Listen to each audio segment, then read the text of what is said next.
Hello and welcome to Day 2 of Great Lakes Regional Championship in November 2021 in beautiful Westchester Township, Ohio. My name is Mary Kimball. I'm USQ's Executive Director. We are about to get this game started. Joined with me for commentating and analysis is Christina Packard and Matt Mountain, both of Boom Train. Christina got her start with Michigan State University. Matt never played Quidditch, but they both love it now. They help run, or they run totally on their own. Shooting Hoops, a great equipment company. Christina and Matt, good morning. It is still morning here. How you doing? Fantastic. How are you? Good morning. It's great. Yeah. I'm so glad the sun is out today, Yes. and it's warmed up nicely. Yes, Quidditch was literally invented while I was in college, so it was hard to play. Yeah.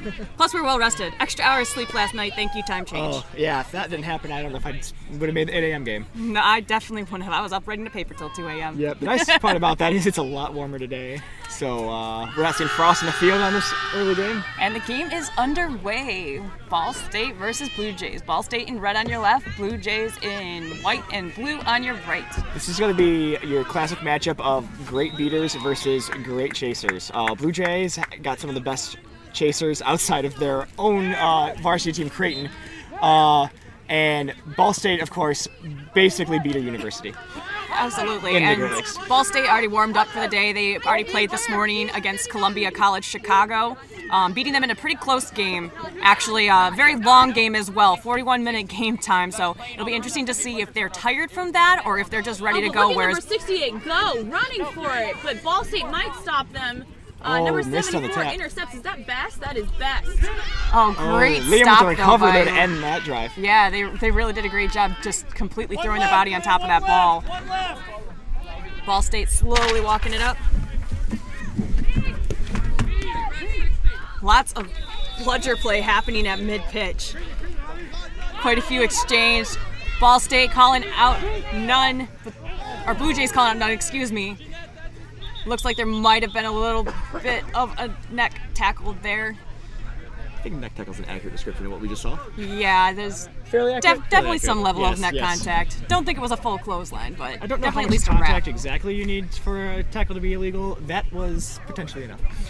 That would make a lot of sense, but Yep. definitely seeing Blue Jay coming out here with just wanting to go fast. Really, I think every time they've gotten the quaffle, it's been a straight run for the hoops rather than a walk-up, as we've seen from Ball State for the couple of drives that they've had so far. Yeah, outside of few set teams here, Blue Jay Quidditch chasers are far more athletic than everybody else on the pitch. So doing a run and gun style works very well for them. It could backfire though against Ball State because their beaters will just stop them because it doesn't matter how athletic you are, you can get beat really easily. Absolutely, and beaters for both teams looking really good so far this tournament. Currently on the pitch for Ball State, we have Dustin Minnick and Alyssa Irwin, both of them having played for Indianapolis Intensity in some capacity this summer. Alyssa on the actual active roster, Dustin on practice squad. And that was a yellow card for illegal contact around the neck on Liam. They will spend 1 minute in the penalty box or until Creighton scores. With a player down, might be a very short penalty box stay as Blue Jays have a good shots going pretty quickly. Yeah, Blue Jays literally standing at the Especially- top of the keeper zone right now with the quaffle, so it'll be interesting to see if they're able to stop them because it And doesn't just look in like case, they also have control. right. They don't have a bludger on defense right now. It's completely at the other corner of the field.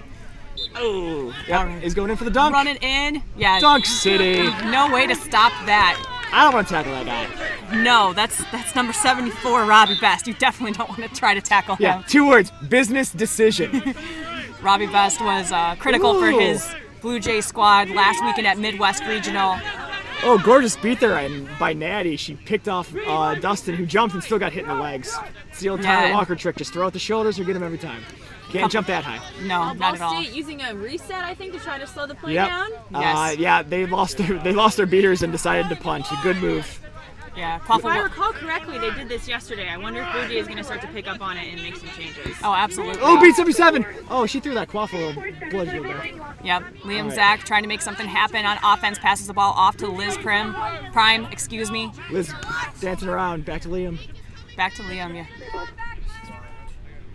Beaters are walking up. Ball State does currently have control, though, so this is the time to make something happen and Oh, they score. just beat Maddie again. Liam drives past, dishes it off to the keeper. Oh, It's and over the bounced head, it too out of high, their but he might be able to get it back. hand. Looks like he's going to get it back. That's the worst feeling as a chaser that's right there next to the hoops ready to score is when the quaffle just slips right through I your just wanted to fingertips. score. It was so close. Well, that's the kind of passing they're going to need because the driving is going to be really hard against this team. Absolutely. I would say Blue Jay definitely has the size. Oh, here goes a fast break. Liz is going for the tackle. Unable to stop TJ O'Connor, but his shot is no good. He's trying to make something happen, passes the ball back up top to Best. Best makes a run in, but Ball State standing on the hoops, and even so, able to get that ball through the little hoop. I think Ball State was lucky to get that first stop. They're not going to get a second dunk like that. Ball State's going to need to really maintain bludger control a lot better if they're going to. I think they're going to need to do that to win this game. I think physically they're not going to be able to tackle as well, so they're going to need to control bludger much better. Oh, absolutely, and they're definitely going to have to try to keep that bludger back on defense if they can help it as soon as the ball gets in the hands of Blue Jay, because they're going to run and gun the entire time, and if that ball's on the other side of the pitch, there's no way those beaters are going to be able to keep up. And we have stoppage. Okay. Yep. Okay, I was about to comment on this. Blue Jay has been getting away a little bit with their beaters dropping their ball behind them well after beat. When you get beat, you gotta drop it straight down vertically, and they were definitely dropping it towards the hoops, and they just got busted for it. Do you think that's just kind of a rookie mistake? They're not used to it yet? No, I think it's a veteran maneuver. To be honest, I think it's a veteran maneuver and probably more just a timing mistake on their part. You do want to sort of try to get the ball back to your hoops, but you want to do it before you get beat. That's the Sam special on Indy, and formerly at Ball State. She would always throw the ball beat. Great block by Blue Jay there. Allows number 66, Chris Kang Harris, to just go for it for Blue Jay. So this goal's about to be called off. Dustin was literally dragging Maddie as she was holding on to his ankle. Once your tackle goes below the knees, you have to release immediately. This goal's gonna have to be called back. And Jeanette is putting Curtis back to the bench. He's very chippy and arguing with the call. Jeanette handled that perfectly, and now we're going to discuss this call. So what happened, it should be goal is no good because that was a clear yellow card on a beater, and a yellow card on a beater play negates any good goal. Yep. Matt, also one of your wonderful head referees at this tournament. When you fail the referee test enough time to pass them after 5 years, you kind of learn all the rules. So that's what I say. Hey, you gotta fail to be even better, right? I don't fail them that often anymore. It's great. I usually pass one the first turn. No, it took 5 years. Yep, goal is negated by the penalty, and it'll be a quaffle and a bludger turnover. All right, we should be getting started here again shortly. Jeanette explaining to assistant coach Curtis Taylor on the sidelines why the call was made to negate the goal. Bludger control currently in the hands of Ball State after that call. Quaffle also in the hands of Ball State, just behind their hoops. Ball State jogging up the pitch, but taking their time, waiting for their beaters to lead the way, make something happen for them. Blue Jays playing a pretty tight in the paint defense in front of the hoops. Basically ignoring the two Ball State players that are sinking back behind the hoops. Definitely something the Ball State should consider trying to run through if they're able to. And the pass is made just to number 20 of Ball State, Lauren Ontel, right next to the hoops, able to get that dunk in, even though she had a hand in her face. Well, but the hand in her face was also Best, who's a chaser, was reaching through the hoop, so even if she didn't score, it was goaltending. Well, that is good to know. Over-enthusiastic defense by Best. Can't blame him, he's just trying to make a play, but he's got to go around the hoop there. That play was a result of beautiful passing by Ball State, which is the other key to their victory in this game. They're not going to be able to drive through Blue Jay Quidditch. I can't drive through Blue Jay Quidditch. Nobody really wants to drive through Blue Jay Quidditch. Pass the ball around, that's how you're going to beat them. Number 68, did Best bounce it through? Yeah, Best didn't really necessarily even catch that ball. I think he basically hot-potatoed. Hot potato is a good description of it. That was beautiful passing from Blue Jay Quidditch. Few and far in between. They need to do that more often as well. Yeah, they pass like that, they can take off their varsity team Creighton. Absolutely, yeah. Sometimes when you get the ball right next to the hoop, especially when the opposing team has a bludger right there on defense, it's best to just sort of do like a little volleyball set and just sort of direct the ball through the hoop just instead of holding onto it. Yep, save yourself from a beat before chance, just tap it in. Absolutely, that's all it takes is a little tap. Yep, now the question here though is, again, Dustin Minnick was on the ground, a referee had hands in the air for a delayed call. We might have a penalty on a beater from Blue Jay Quidditch again. And again, if there's a yellow card on a beater, that negates the goal. So it could be the second time in a row that we have a goal for Blue Jay Quidditch negated by a penalty that their beaters committed. So we just got to wait and see at this point, right? Yep. That's rough. Yeah. Oh, no penalty on this one. All right, Ball State really needing to capitalize on this next run. Yep. Because if they don't, that would put Blue Jay at the chance of getting 30 ahead. And once you're 30 ahead, Yep. that snitch catch becomes more critical as the Absolutely. game goes on. You want to keep within that zone. Yes. Before we get to the 20-minute mark. There's a wonderful job by referee Jeanette Hive explaining exactly why there was no call on that play. But Blue Jay Quidditch has got to be careful with these beater penalties because A, they don't have a lot of beaters, but B, a lot of these penalties that they're getting really are so far away from the play that they're really not saving a goal. They're just negating it for no good reason. The tackle below the knees was way on the opposite corner of the pitch from where they scored. That's mental mistakes they got to cut out of their game. Well, let's hope that they can only improve as they go on. All right, Ball State keeper walking up the pitch now. And Ball State also getting a couple substitutes Oh running yeah, onto the pretty pitch. much a line change. Getting some fresh legs in there, some new bodies. There. Blue Jay currently holding on to bludger control Oh, Delaney Bankston in a beater now. and a double beat. With her Leaves beater the partner, pass number Mr. William 52, Ramsey. who tries to recover, but look at Ball State. Robbie Best just is Wow. he was too He high. missed. He missed. He looked like he had that run all to himself. Unfortunately, he Yeah. released the quaffle and it just went over the small I don't hoop. think that plays as bad as it looks. I honestly think he saw the beater and he just did a quick shot in an awkward timing of his stride because he had to prevent the beat before, and he just shot it over the hoops. Absolutely, and Robbie Best is not a short man, so Yeah. for him to just try to push past it, unfortunately, it did just go over the top of the small hoop. Yeah, but I also wonder if he was beat before all that started, but we'll have to see. Yeah. Ball State running around, getting some shouting from the sidelines, though, that pauses the waffle carrier. William Ramsey are beating everybody. 360 dunk from the Ball State keeper. Awesome dunk by Nicholas Patton of Ball State. Gorgeous play. Kudos to William Ramsey for really setting that up, though. He took out two chasers and gave him a driving lane that Nick took for a goal. I was going to say, there was no one standing in front of that small hoop, leaving it directly open for him to score on. Also, kudos for the 360. That was gorgeous as well. Yeah, well, you're the type of person that likes to do that little washing for machine 7 spin. years, I appreciate so. it. Oh, the spin cycle is a wonderful move. Underrated, I must say. All right, we've got a double whistle. Brooms down on the pitch. Looks like Wait it's and see. a table check for some reason. I think there's a table check just to check on score at this point, I believe. Making sure they got the goal 30-20. Is correct. Yes, I believe so too. My guess is Curtis didn't know that Best missed that shot. That could very well be the case. Yep. All right, we are remounting here, getting this game going again. And they are off. Slower move up the pitch from Blue Jay than we've seen previously. Number 68, Riley Usami, with a pass long, able to get picked up by the Ball State keeper. Little high. Definitely had a goal scoring opportunity. That's a Ball little State lower. making a run for it. Oh, hard tackle, but he bounced off. He keeps going. I was going to say, Patton is just forcing his way back there. Oh, no. Oh, bad Best- pass. Yeah, the player Best intercepted it. Oh, one beater. Oh, beater straight. Best Best is- again misses, but this time he keeps it in. I don't know. Ooh. I don't know what Best is doing. He's got an elbow through the hoop. I don't know. Just put that ball in, man. Yeah, first shot definitely just bounced right off the bracket that's holding the hoop together. Thankfully, he was able to pick it up unopposed before the beater could get to the ball and get it through the medium hoop. So, beat again on against Ball State, and Umami now for the quick.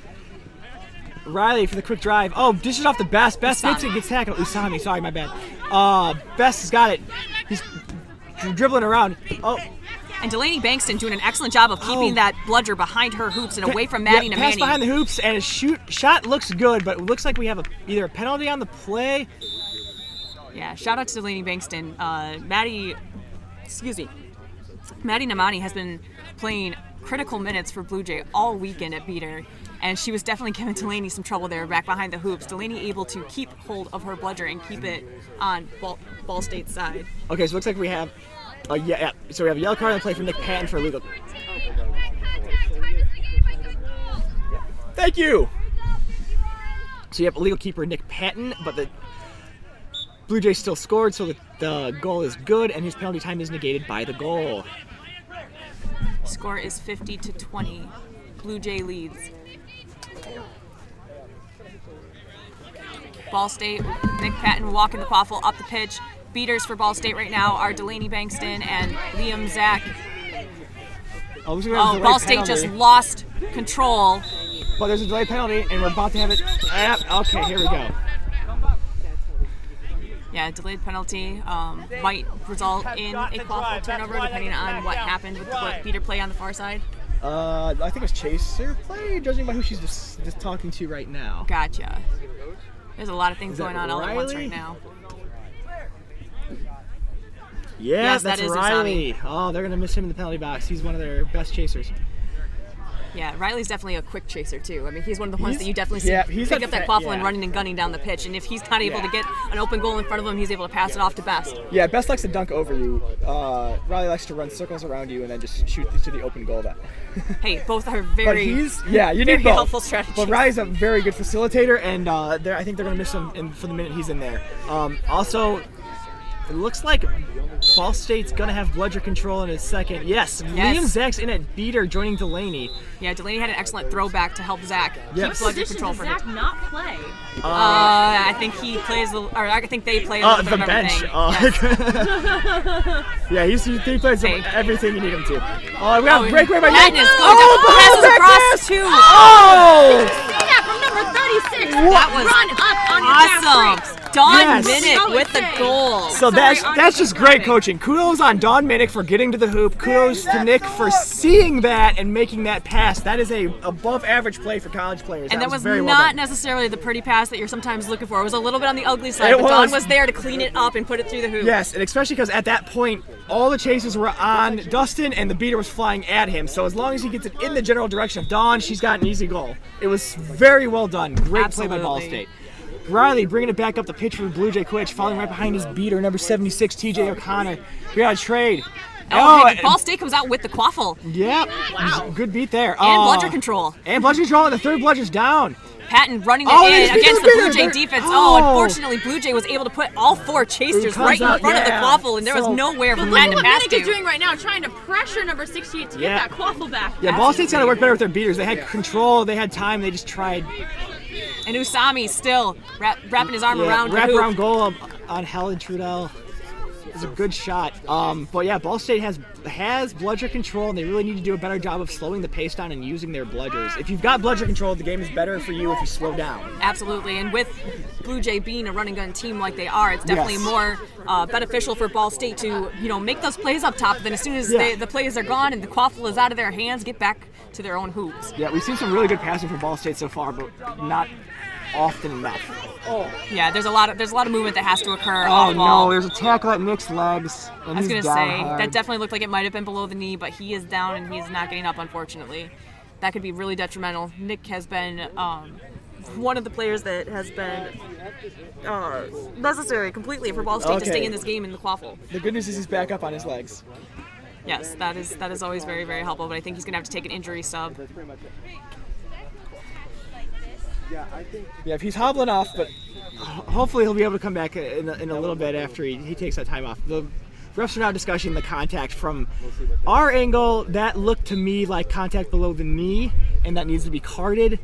The only question, though, is how that contact was initiated, if the player initiated themselves or if somehow there was a mix-up and the player got tripped up or something like that. So that's what they're discussing right now. Absolutely, and hopefully it's just one of those injuries that sort of smarts for a little bit. As a player, you sort of just got to take a minute, get a little bit of a breather, and then come back on the pitch. Yeah, it didn't look too hard of contact to his leg for me. Yeah, and they definitely didn't need to call for the trainer in any capacity. So. Yeah, so that's good. And the fact he was able to walk off and he didn't look like he was limping too hard tells me he should be all right. And it looks like there's going to be no penalty on the play, but Ball State will retain quaffle possession when we resume play. And both bludgers for Ball State are also directly in front of quaffle to protect him. Oh, and there's a warning from Jeanette High for third bludger immunity. Oh, good catch. Oh, quick beat. Okay, they Lots traded. of bludgers.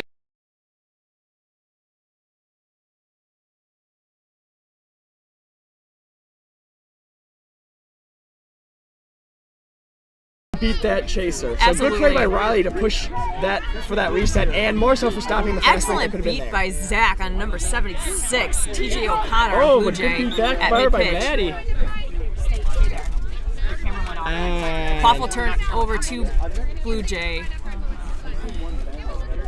So looks like we had a somewhat inadvertent whistle. Oh. Looks like Ball State's chasers were in the box formation and were both behind the hoops, so it was hard for them to do much right there. Yeah, after Trudell had to head back to hoops. Power is out. Picture is off.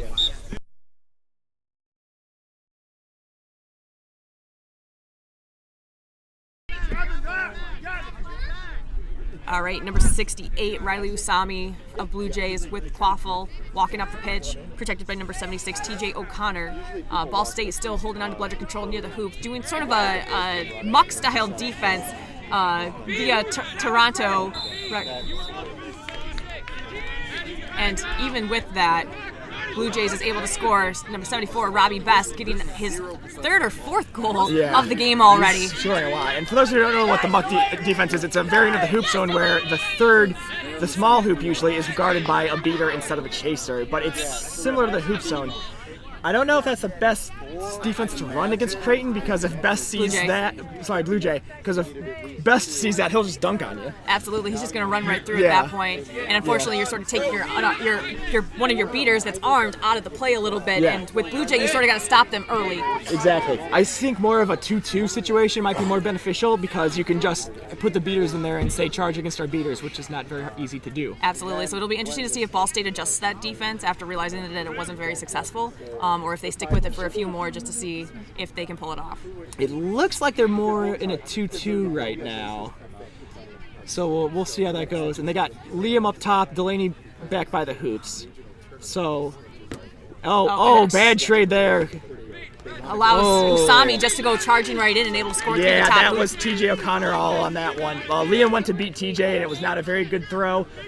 So Connor caught it. Meanwhile, the bludger he threw beat Liam. No bludger situation, and Best just drove it in for an easy dunk. Yeah, and on top of Liam getting beat by that bludger, it went flying well behind the hoops. And unfortunately, not unfortunately, because turf has its perks, but unfortunately, turf also allows the quaffle and the bludger to roll very quickly, and makes it more difficult for you to catch up with how far it goes. Oh, we had another trade Minnick. between Dustin and Maddie. Usami running back to the hoops unopposed. Is Minnick going to be able to get to that bludger? Unfortunately, no. Easy dunk there. What a beautiful jump. Absolutely. Yes, it was a lovely jump. Beater play wise, it was a good trade. They got beater control. The problem was the chasers did not work with their beaters for that, and gave an easy turnover for an easy goal. Absolutely. So score is now 90-30. Blue Jays pretty much running away with this game at this point, but I don't think it's too much longer before Snitch comes on pitch, so anything can still happen, but it'll be interesting to see how Ball State's able to adjust and keep themselves in this game. I think the biggest adjustment that Ball State needs to make is they need to play Ball State versus Blue Jay Quidditch, not Ball State Chasers and Ball State Beaters versus Blue Jay Quidditch. Like they're not working together nearly as much as they usually do, and it's killing them right now. Absolutely, yeah. The Beaters are definitely looking more split on offense. Not really throwing their bludgers so much as they are trying to just manage control. And I think Blue Jays is definitely one of those teams where you got to make those easy beats. You got to get those tap outs in order to actually make a lane for your chasers. Otherwise, what we just saw is going to happen, where the quaffle gets dropped at mid pitch, and there's nobody to stop number 79, Mason DeSig, from just running up the pitch and scoring. Yeah, the Ball State beaters are just getting, even with bludger control, just aren't able to stop the pressure coming from Blue Jays beaters for what should have been what we thought was going to be Ball State past the beaters. Prime's able to pass the ball off, unfortunately unable to catch the quaffle near the hoops. Oh, and that should be a yellow. It looked to me like the keeper elbowed the player out of before they were touching the quaffle. I did not see it that way, so it looks like it's just going to be Blue Jay bringing it up the pitch. Right now it's Riley at the top, and he's flanked. Oh, they switched to 1.5.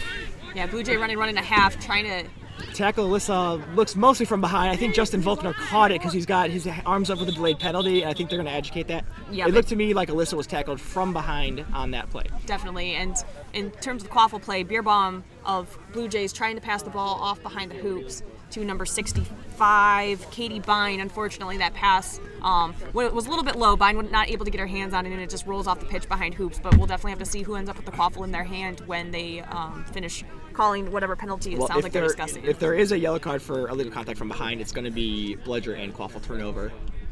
And the bludger and quaffle will end up in whose hands in that scenario? Ball State will get Ball both. State. Very cool. Because the penalty's on Creighton, so it'll be turned over to Ball State. Yeah, hopefully Ball State can figure it out so that they can get back in this game. Score is currently 100-30. Blue Jay leads. I don't have a time in front of me right now, but I got to imagine that we're getting closer and closer to that 20-minute mark, and neither team having used a timeout yet. And it looks like Jeanette's walking over to Connor Dvorak, who's getting the yellow card for that illegal contact from behind, which will negate everything else.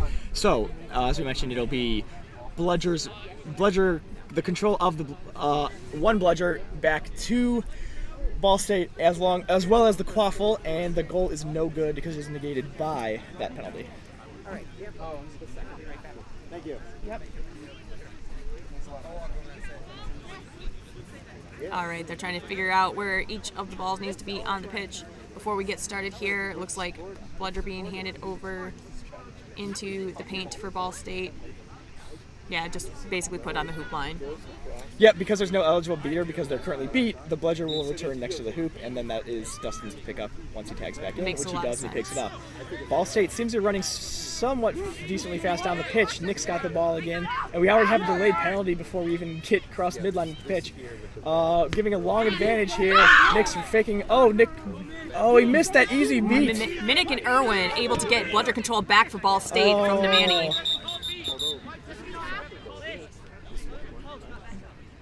Good partner work between Minnick and Irwin, though. They're doing an excellent job of working together, trying to get the Bludgers back in their own pitch. I think they're just struggling a little bit to figure out who's going to help their offensive quaffle players in getting closer to the hoops.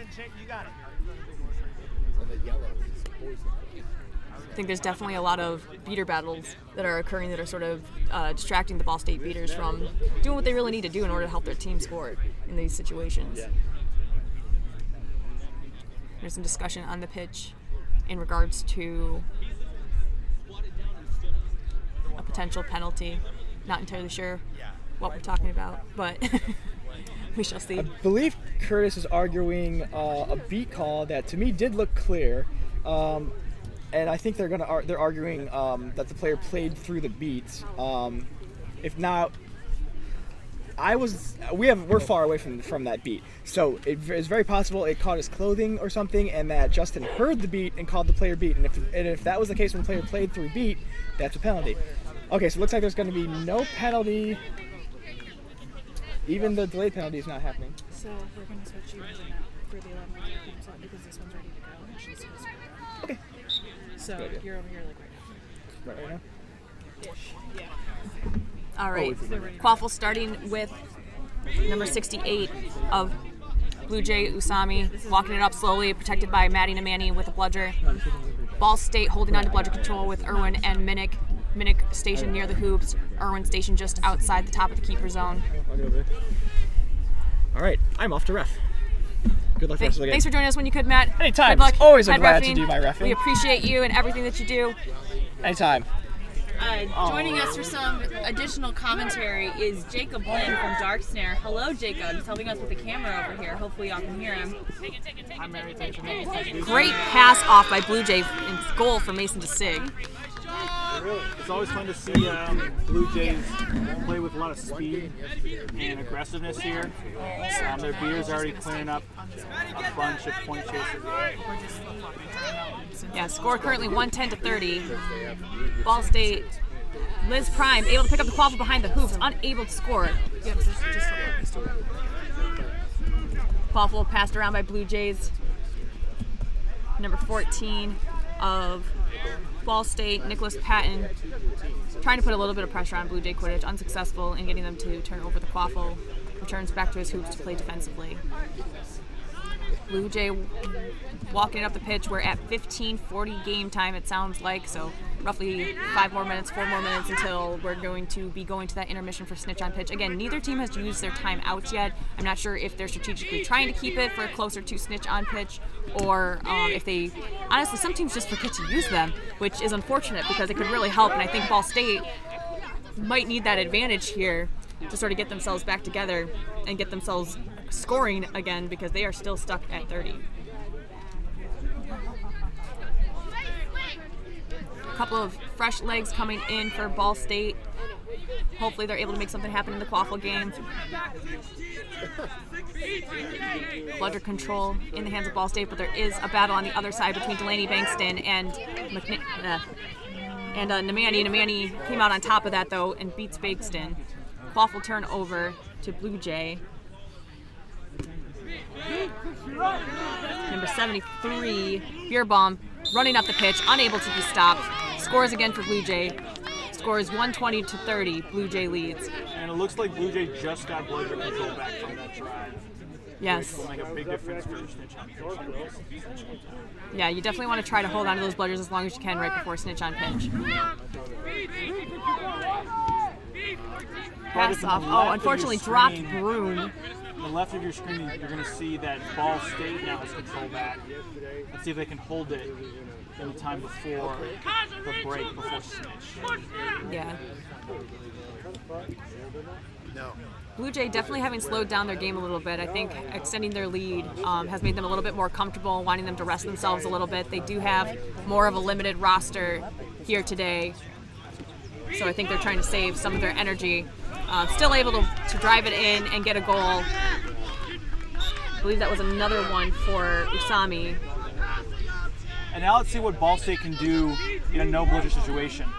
Oh, wrapped up, still sort of going through. Gets his hands on the quaffle, but there's only so much you can do with two players on top of you. That's a tough situation driving if you're Ball State there when you're driving against a Blue Jays quaffle line that can all tackle. Absolutely. It's like hitting a brick wall. Yeah. And the toughest part of that is making sure to be able to get the pass off. And it looks like they do to number 32. Good. And goal by Helen Trudell. She looks so pretty today, and she's been doing an excellent job for her team. She was a rookie this summer playing with Indianapolis Intensity. Only had like 2 months of Quidditch under her belt prior to the pandemic. No way she's a rookie. I played with her at MLQ Take Back the Pitch, and she was fantastic. So aggressive. She has come so far, and she's like, as somebody who played with her on Intensity, I absolutely love her, and she's only going to grow from here. You know, this is her first official year playing with Ball State because of the pandemic year where we really didn't get to host any official games. So I'm excited for what she can do in leadership going forward with this team. Stoppage on play. Quaffle is currently on Blue Jays side, mid-pitch in the hands of number 68, Usami. It looks like they're talking about bludgers on the far side of the pitch. I did not see exactly what happened, but bludger did get rolled back to a Ball State player, and referees are discussing anything further that might need to be called in the situation. Head referee Jeanette High running to the quaffle carrier Usami and turning the quaffle over to Ball State.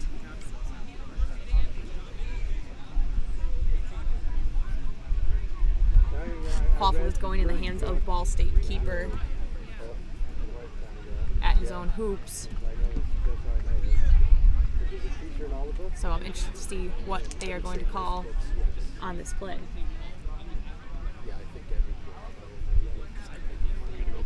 Brooms are still down, waiting to restart as discussion is made between both speaking captains for Ball State and Blue Jay in regards to the situation. We are finally remounting. No call on the play, just looks like the turnover of the quaffle. And a bludger as well. Bludger being placed on the hoops of Ball State. Yep, I know. I'm going to be roughing it later and I'm going to grab it then. All right, and we are going again. Ball State running fast down the pitch. Number 14, Catton, looking to make something happen. Able to just run around the hoops and then score through the center. That was very surprising. Yes, that looked way too easy compared to some of the previous runs that we've seen. So I'm not sure if Blue Jay just wasn't entirely ready for them to run and shoot like that, but that keeps Ball State in this game. Scores 50-130. Blue Jay leads. And we are still creeping up on that 20-minute mark for intermission where the Snitch comes on pitch. So it'll be interesting to see how each team's going to allocate their bludgers once that happens. Might just depend on what happens in these next couple minutes. Oh, beautiful goal by number 75. Yep, number 70. I don't think there's 79 maybe? No, there's a lot of different numbers, but not number 75. But Blue Jay scores regardless, making the score 140-250.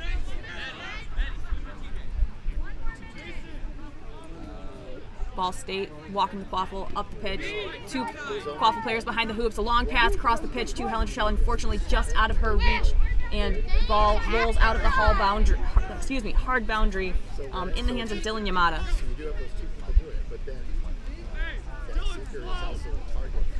Ball State with bludger control. Alyssa Irwin and William Ramsey beating at this time, I believe.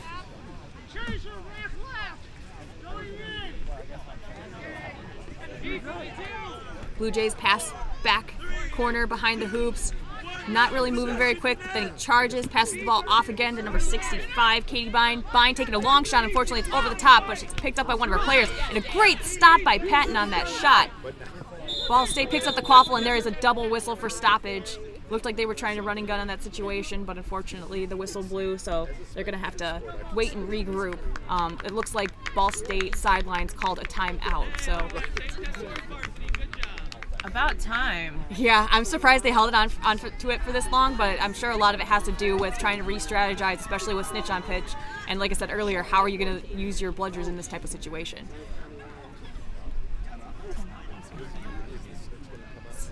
So this will be a 1-minute timeout for Ball State. Or did we call for 20? Excuse me. I didn't hear the call from the sidelines for the 20-minute mark, but I'm also on the Derek, far side of the pitch. Are we in a timeout or intermission? Intermission. We're in All right. intermission, folks. Well, it counts the timeout technically, sort of, in that both teams now have the chance to strategize and talk. Absolutely. My favorite question, Christina. What would you be telling the Ball State players if you were in that huddle right now? In this type of situation, I'd be telling them definitely to try to keep their heads in this situation and really just play their game. I think they've been doing a good job of at least trying to get their quaffle players up top, moving around, trying to get the quaffle around. I think it's going to be interesting to see what they do with their beaters, though. They have been able to hold on to bludger control for a decent chunk of this game. It's just I don't know if they've been using it properly, so it'll be interesting to see if they're going to keep one of those bludgers in the quaffle game, since Blue Jays is already well ahead of them in terms of score at this point, or are they going to go ahead and allocate them to the Snitch and try to get those 35 points? Well, they do have a super skilled seeker on Ball State, at least one, Liam Zach. Parker, though, if I recall correctly, was our Snitch in the game that we just saw between, oh goodness, it just left my head, Penn State and Bowling Green, and I don't think there was a catch in that game. So curious if a skilled seeker like Liam is going to be able to stand up against a Snitch like Parker. Right, and in today's game earlier with Ball State against Columbia, we saw Zach make a pretty critical catch on Justin Barnard, who is also one of our Snitches that has been able to go the distance in these games this weekend. And Barnard and Parker have sort of similar styles, both coming from, I mean, more and more Snitches are coming at from a wrestling approach, but you really see it with Justin and Parker really taking advantage of his strength here to get down, to control where the seekers are going. Liam is fast, creative, a little wiry. So we'll see what they do against Parker and what choices Ball State makes. Absolutely.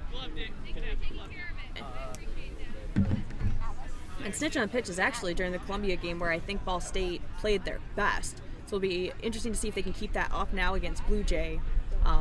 And also sort of how Blue Jay is going to decide to hit this Snitch on pitch game, because I think that's something that they've struggled with in the past too at Midwest Regionals last week against Kansas. When Ball Kansas State was able to keeper make it makes back a into the pass game. number 36. It is too high, unfortunately, and it's going to be Blue Jays' ball. Yep, and bludger control goes to Blue Jays in that play as well. Looks like at this point in time that Blue Jays is allocating a bludger to quaffle play and one bludger to seeker play. Unfortunately, Ball State with no bludgers in their hands right now, both of them having to go tag up. Maddie Namani makes a critical beat on number 7, Zach. Meanwhile, on the quaffle side, Ball State keeper is on the far side, getting pressure from one of the chasers from Blue Jay, forced to pass number 52 because they are beat. More pressure from Blue Jay, doing a great job to keep the intensity up here, looking maybe to force a reset, get a turnover, and an accidental pass to Blue Jay goes to number 69, who looks like is about to run down the field. Yep, makes a pass across the 78 field. is there. Oh, but they drop it. Oh, unfortunately, Yamada not able to keep their hands on the ball. Drops their broom in the situation as well. But Blue Jay holds onto the ball. Kind of some scrappy passes, but still able to get that quaffle through the hoops. I believe that is number 65, Katie Dine, with the goal. I think every single ball carrier or quaffle player for Blue Jay was a part of that goal. I think they were as well, and it was awesome to see how scrappy they were at just keeping the quaffle in their hands and making something happen. Nearly had the catch right there. Wow, that was an incredible move. Really was. I think he might have been watching Parker earlier because it definitely looks like he might have his number on a few of the moves that he's using here. Quaffle play, Patton with the quaffle at mid-pitch. Passes off to number 52, Jacob Davis. Davis with the shot behind, or pass behind the hoops to Helen Trudell. Helen Trudell unable to keep her hands on the hoop as she gets wrapped up and the quaffle stripped out of her hands. Number 60 though, Minnick is trying to stop that fast break. It looks like it is deflected, and that goal is good for number 78. Yep, Yamada with another goal for Blue Jay, making the score 160 to 50. Blue Jay has officially pulled a little over 100 points out of range for Ball State. Fortunately, I can't recall what her score was wow, at. What a tackle by number 52. Brings the quaffle down. I don't know, though, if it'll stay with them. Oh, it is back to Blue Jay. No, it is back to Ball State.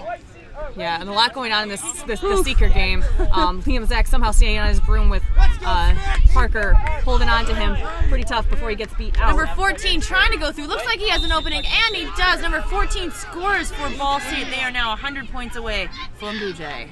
Yep, 160 to 60, our current score. You got it, Liam. Game, Melissa. Keep it up. Beat, Red Seeker! Up broom, 30! You were clear because you were inbounding. Clear because you were out of bounds inbounding. Yeah. Snitch, a lot of snitch play happening right in front of us, making it a little bit difficult to see past them to see what's going on with the quaffle game, but it looks like at this point in time, all blooders are being allocated to the Seeker. Good work, baby! Blue Jay Robbie just Best bounces. It bounces off the hoop. It looks like it was good. High calls it good. Ball State, best unicorn in the league. So at this point, it'll be interesting to see if Blue Jay just keeps running down the pitch to score these goals, and if they're going to win this on the quaffle game and just ignore the snitch at this point. I would not be surprised. Oh, a long beat by Minnick, but maybe that was intentional. Now Blue Jay had to go real far to get that ball. That was an excellent pass to Trudell. Unfortunately, not able to get it through the hoop. Bounces right off the ring. Pass across in front of the Ball State hoop. Shot by number 78. Yamada is good. Yeah, you had it. Clear! I was like, I see where you got it. Blue Jays 180, Ball State 60. We've got a lot of bludgers flying over near the table here. A lot of fun stuff happening. And we got Patton, or 14. Sorry, yeah, Patton playing with the ball with Prime at mid-pitch. I think they have used their reset on that situation. Patton going for it. There's a couple players that have been tapped out. Beautiful off goal. to Davis. Davis able to put that quaffle through the hoop. A far beat by Alyssa Irwin. Monster, Alyssa! Don't think that was entirely traditional. She looked like she even surprised herself. But that was quite the making beat. a run for it, not getting stopped by number 11. Tries to jump and score. It looks like it was going to bounce in, but it does not. And it looks like it is the keeper ball, number 14. Yeah, that was an excellent shot by Best. Unfortunately, not able to get it through the hoop. Ball State able to pick it up in their zone. Patton walking the quaffle up for his team. Both all bludgers are down on the ground at this point in time. Ball State trying to go and get a score, unfortunately unable to capitalize on the opportunity. And number 66 for Blue Jay is off broom and sent back to hoops. Zach is coming back, but of course, number 77, star beater for Blue Jay is ready. Manny is ready. Manny Nemani is having an incredible weekend. One of the best beaters here, possibly of all the regionals that I've seen. Just stellar player. I believe probably a freshman or sophomore as this whole Blue Jay team has run. Near catch for Liam, but he is beat. And number 74, Best, scores again for Blue Jays. Irwin and Minnick doing an excellent job of staying on the snitch and keeping control for their team, working together. Oh, unfortunately, it looks like there was a turnover of the bludger. Irwin having to go back and tag up at her hoops. Another bludger is in the hand of Nemani, and then our third bludger is over near the Blue Jay bench as they get some fresh legs coming into the beater game. 66 is back trying to go around Parker. Easy beat. But look at number 78. Just no one's there. Yeah. So 74. Excuse me, that was 74. Yeah, Best able to just run up the pitch after a very critical beat made by number 64, Connor Dvorak. Sorry, I am so bad at saying that name. Dvorak really just helps his team get that goal completely unopposed. Score is 200-270. Ball State still choosing to allocate their bludgers to the Snitch. Of course, it's the long pass, I believe, to number 32, who Trudell. passes it back to Best Easily on picked accident, off who by catches it, 74 making Best. a run for it, passes it to number 67, but it is a little bit too long, and I believe that is a turnover to Ball State. Yeah, unfortunately that ball was just a little bit too lofted for Walter. She was unable to get her hands on it, and it goes rolling off pitch, but it looks like it must have been touched by one of the Ball State carriers as that quaffle is handed to Blue Jay on the sidelines, thrown over to Best. Best runs it in. Beat, unfortunately. And we have stoppage. Oh, it looks like maybe it is a turn. No? I was going to say, there was a lot going on. It looks like the quaffle's being given to number 78 of Blue Jays, Yamada. Oh, that is unfortunate. That would have been a tasty turnover for Ball State right there, but it denied. Number 78 in good position to make that goal. And of course, unfortunately, the number 67 was in position, but they were bumped just a little bit and not able to score. Yeah, Walter was right there. Unfortunately, the shot that she tried to make, she did get bumped during, and it just went wide of the hoop. So the quaffle got turned over to Ball State's keeper, Patton. Patton looking to make something happen after Minnick makes a beat. Passes the ball off to Trudell behind the hoops, who passes it around to Liz Prime. Hopefully they Prime can make it running in. the ball in, passes it again to Patton. Patton able to get it through the center hoop for their team. What a few great passes from Ball State around the hoop, sort of just get Blue Jays out of position so that they could score that goal. Score is 200-80. Blue Jays leading. Zach really trying to get making a run for it. Trudell was in position to block it, but did not stop. Yep, and that, I think, takes us to our set score. That was a lot happening there at the very end of that game, but I think at the end of the day, Blue Jays just had the speed and were able to capitalize on the quaffle and put it through the hoop. I mean, so Blue Jays had the speed. The good news for Ball State, if I were them, obviously not great to lose, but I think they have the placement. I think they have the strategy. You can work on athleticism. Conditioning is an incredibly important, sometimes overlooked part of Quidditch. You definitely see that prioritized with Blue Jay, and I think with just a little bit more conditioning, I think Ball State can really push their game, but they did an excellent job. The beaters all this fall season are just incredible. I'm not sure what they all did over the pandemic, if they all just played dodgeball. They're all rocking it, and you saw on both teams, they're both their beaters. All of their beater pairs were just fantastic. Yeah, and all their pairs were able to work together very, very well with one another. So it'll be interesting to see where we go from here. Blue Jays obviously advancing in our upper bracket at this, our upper ladder bracket at this time.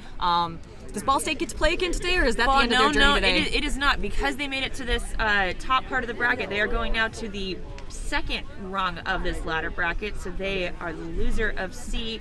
They are going to play whoever wins Michigan State versus Illini, which I don't think has started yet. So we will see what happens. Ball State is not out for qualifying for nationals, but they are out in the running for a championship game. We will be back later soon. Stay tuned.